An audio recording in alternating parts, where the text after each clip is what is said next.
Halo teman-temanku, sobat info ini yang tercinta, kembali lagi di channelku Ari Ngeinfo. Tapi sebelumnya jangan lupa untuk subscribe, like, comment, and share videoku ini, dan jangan lupa klik icon notifikasinya agar tidak ketinggalan informasi penting berikutnya.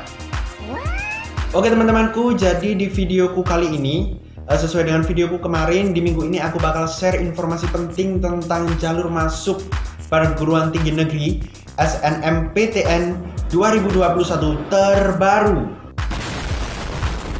Oke teman-temanku, memang aku percaya teman-teman sudah mendapatkan sosialisasi dari sekolah masing-masing perihal ini, seleksi nasional masuk perguruan tinggi negeri dan seleksi-seleksi yang lain. Memang ada banyak seleksi jalur masuk di perguruan tinggi negeri, yang umumnya ada 3, ada SNMPTN, SBMPTN, dan seleksi mandiri. Tapi di video kali ini aku akan fokus bahas tentang SNMPTN 2021. Lembaga tes masuk perguruan tinggi itu memang akhir-akhir ini telah mempersiapkan seleksi jalur masuk ke perguruan tinggi negeri, entah itu dari SNMPTN, SBMPTN maupun seleksi mandiri universitas masing-masing. Jadi regulasi tiap 3 seleksi ini memang berbeda-beda. Jadi teman-teman wajib kenali dan tahu bagaimana sih prosedur dan seleksi dari masing-masing ketiga hal tersebut. Ya, jadi untuk yang SNMPTN ini merupakan jalur masuk perguruan tinggi yang menurutku sangat istimewa. Karena apa? Karena teman-teman cukup mengandalkan nilai rapot teman-teman semua mulai dari semester 1 sampai semester 5, track record sekolah, dan track record prestasi kalian di sekolah kalian masing-masing. Itu merupakan jadi bahan pertimbangan dan cukup untuk meloloskan kalian ke universitas favorit yang kalian inginkan tentunya. Oke teman-temanku, jadi langsung saja di sini untuk masuk perguruan tinggi negeri melalui seleksi SNMPTN itu kurang lebih ada 11 prosedur, di mana 11 prosedur ini harus teman-teman ketahui prosesnya dan berkesinambungan mulai awal sampai nanti registrasi ulang di perguruan tinggi negeri yang sudah menerima kalian semua. Yuk cek dan simak informasinya. Oke, untuk yang pertama ada pengumuman kuota dari LTMPT. Nah, pengumuman ini itu berlaku bagi sekolah sesuai dengan akreditasinya. Jadi sekolah itu diklasifikasikan ada 3 kategori, mulai dari akreditasi A, akreditasi B, dan akreditasi C. Itu berbeda teman-teman. Jadi masing-masing sekolah dengan akreditasi yang berbeda itu memiliki pagu atau kuota untuk bisa mendaftarkan siswanya di SNMPTN itu pun jumlahnya berbeda. Seperti itu. Jadi untuk yang akreditasi A itu mayoritas lebih banyak untuk bisa mendaftarkan siswanya untuk mengikuti seleksi SNMPTN 2021. Oke, untuk tahap yang kedua ada registrasi akun LTMPT dari sekolah. Jadi misal sekolah itu ingin mendaftarkan siswanya atau merekomendasikan siswanya untuk bisa mendaftarkan SNMPTN 2021, sekolah itu harus punya akun di LTMPT. Jadi sekolah itu harus mendaftar. Tapi aku percaya teman-teman sekolah kalian sudah punya akun ini, karena di tahun-tahun sebelumnya pasti sudah mengikuti yang namanya seleksi SNMPTN bagi siswa-siswanya. Oke teman-teman, ini adalah langkah yang ketiga, yaitu registrasi akun LTMPT bagi siswa. Jadi untuk siswa yang belum mempunyai akun LTMPT itu diwajibkan untuk registrasi akun LTMPT-nya melalui portal LTMPT ASI-ID. Bisa dicek di sana, nanti linknya bisa dicari di kolom deskripsi.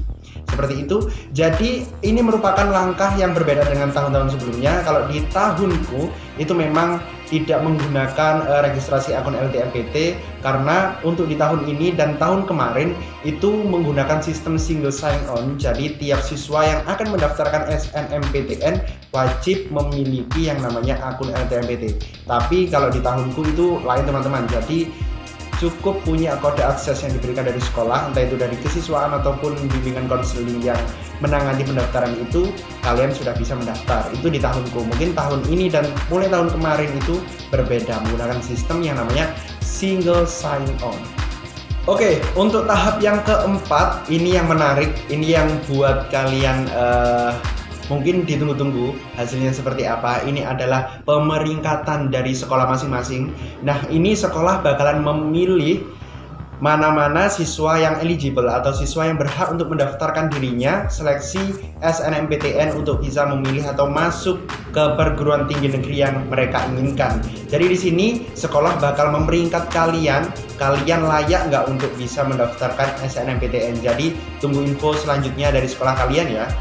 Oke, untuk tahap yang kelima, ini adalah tahap yang mungkin bisa cukup dikatakan kalian harus teliti di sini, yaitu tahap pengisian PDSS atau pangkalan data sekolah dan siswa.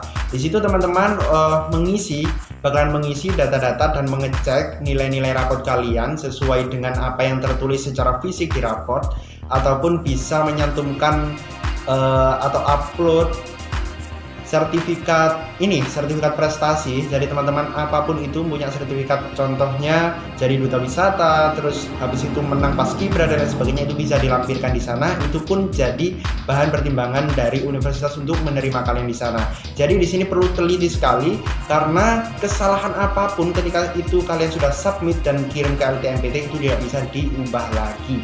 Jadi di sini sekali lagi saya tekankan harus hati-hati, karena data ini merupakan data yang menyangkut apakah kalian diterima atau enggak. Jadi bisa dicek nanti apakah nilainya sudah sesuai dengan nilai yang ada di raport fisik, terus data kalian sudah betul apa enggak, nama, alamat, dan lain sebagainya. Lalu sertifikat itu usahakan sudah diupload dan diisi semua. Biasanya maksimal 3 sertifikat, dan sertifikat yang diakui biasanya ada 3. Juara 1, 2, dan 3 itu biasanya yang diakui. Oke, ini adalah langkah yang ke-6, yaitu langkah pendaftaran SNMPTN. Di sini kalian mendaftarkan diri, sesuai dengan akun LTMPT kalian. Ini akan mengupload seluruh data yang sudah kalian isi sesuai dengan PDSS yang sudah kalian isi di tahap sebelumnya. Untuk langkah yang ke-7, ini merupakan langkah yang menurutku cukup berhati-hati. Kalian harus punya strategi di sini, yaitu memilih jurusan atau prodi, program studi, dan PTN yang kalian inginkan. Jadi di sini kalian harus punya strategi, apakah saya sesuai dengan nilai saya itu berhak untuk memilih universitas itu ataupun tidak. Jadi di sini untuk tips yang menarik untuk memilih prodi ataupun tips dan trik lolos SNMPTN 2021 akan tayang di part yang kedua. Jadi teman-teman di sini bakal memilih jurusan. Biasanya jurusan ini dimaksimalkan itu memilih 2 jurusan. Ketika teman-teman memilih 1 jurusan, itu boleh di lain tempat atau di luar provinsi tempat tinggal kalian. Tapi misal kalian memilih 2 prodi dan 2 PTN, itu diharuskan salah satu program studinya itu ada di provinsi di mana sekolah kalian itu berada. Misal saya dulu di SMK Negeri 1 Jombang, berarti Jombang itu berada di wilayah Jawa Timur, berarti salah satu prodi atau PTN-nya itu harus ada di Jawa Timur. Jadi seperti itu. Oke, untuk tahap yang ke-8 yaitu penguploadan yang namanya portofolio. Ini khusus ya bagi teman-teman untuk calon mahasiswa yang ingin memilih jurusan atau prodi olahraga ataupun seni, itu wajib yang namanya mengupload portofolio. Portofolio ini biasanya berbentuk rekaman video.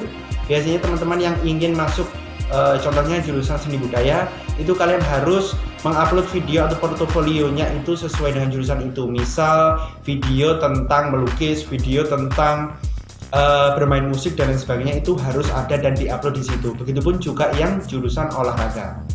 Oke, yang tahap 9 ini merupakan tahap yang bisa dibilang kalian lebih santai, yaitu tahap seleksi SNMPTN. Jadi di tahap ini kalian sudah bisa tenang dan menyerahkan semuanya kepada Allah Subhanahu wa taala, Tuhan Yang Maha Esa. Kalian diterima apa enggak itu keputusannya ada di Allah Subhanahu wa taala. Jadi tetap berdoa di sini. Di situ data-data kalian akan diseleksi, portofolio kalian akan diseleksi oleh pihak universitas apakah kalian layak untuk diterima di program studi itu. Dan tentunya dengan persaingan yang begitu ketatnya. Jadi jangan berhenti untuk berdoa dan terus mencoba. Ketika nanti kalian gagal, kalian harus mempersiapkan strategi apa selanjutnya, yaitu mengikuti tes jalur masuk yang lain, bukan yang SNMPTN, melainkan yang SBMPTN ataupun yang mandiri.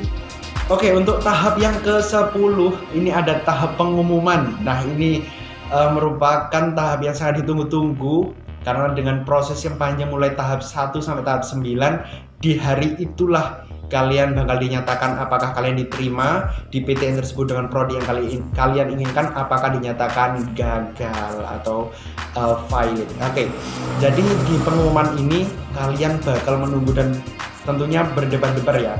Biasanya ada countdown di situ, bakal dihitung mundur. Jadi 1 bulan ataupun 2 bulan sebelumnya itu udah ada countdown. 4 hari sebelumnya, 3 hari sebelumnya, 2 hari sebelumnya, 1 hari sebelumnya, sampai berapa menit sebelum pengumuman itu ada countdownnya atau itu mundurnya. Jadi ya euforia ketika kalian akan membuka pengumuman itu bakal terasa sekali dan itu pasti sangat mendebarkan. Dan di situ jangan lupa berdoa agar kuat menerima apapun hasil yang ditetapkan oleh LTMPT ataupun universitas. Oke, tahap yang ke-11 ini adalah tahap yang terakhir, yaitu kalian melakukan registrasi ulang atau biasa kalian kenal dengan sebutan daftar ulang di universitas yang telah menerima kalian sesuai dengan jurusan dan ataupun program studi yang telah kalian pilih sebelumnya di tahap-tahap sebelumnya seperti itu.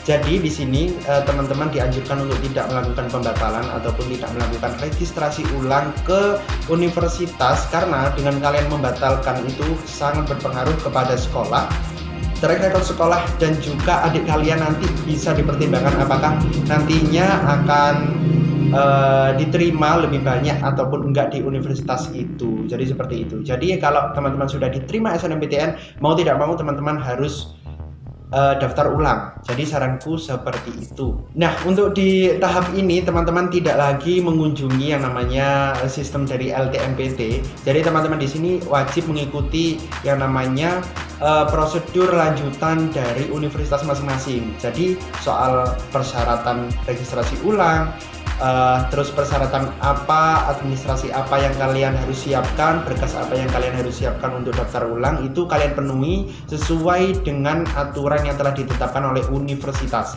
Jadi untuk mengetahui info itu kalian wajib melihat dari website universitas masing-masing dan jangan sampai ketinggalan. Ini dari pihak LTMPT sudah tidak memberikan informasi selengkap itu. Nanti informasi itu bakal dihandle atau mengikuti regulasi dari universitas masing-masing sesuai dengan data pengumuman yang setelah menerima kalian semua. Oke teman-temanku, jadi itulah 11 tahapan yang perlu teman-teman cermati.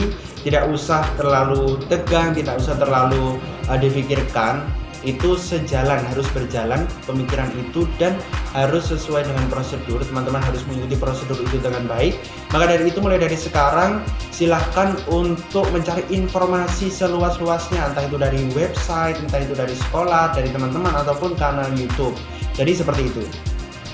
Oke teman-temanku, itulah inti dari videoku kali ini, dari prosedur, mulai dari prosedur yang pertama sampai yang ke-11. Itu merupakan rangkaian yang sangat berkesinambungan. Dan jangan lupa catat tanggal pentingnya, jadwal kegiatan SNMPTN 2021, peluncuran sistem PMB atau penerimaan mahasiswa baru 2001 sampai pendaftaran ulang. Itu bisa kalian lihat waktu dan tanggal pentingnya di sini, bisa di screenshot dan dibagikan ke teman-temannya agar tidak ketinggalan informasi. Oke teman-teman, jadi itulah tanggal pentingnya. Jadi teman-teman bisa cek secara berkala. Waktu atau tanggal itu bisa berubah sewaktu-waktu. Jadi teman-teman harus cek secara berkala di laman LTMPT. Jangan dari sumber yang tidak resmi.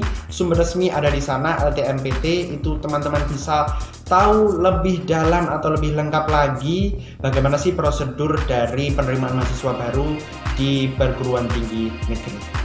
Oke, seperti biasa di sini aku bakal kasih motivasi ke teman-temanku. Jadi suatu keberhasilan itu tidak terlepas dari yang namanya proses yang panjang, usaha yang keras, dan diimbangi dengan berdoa.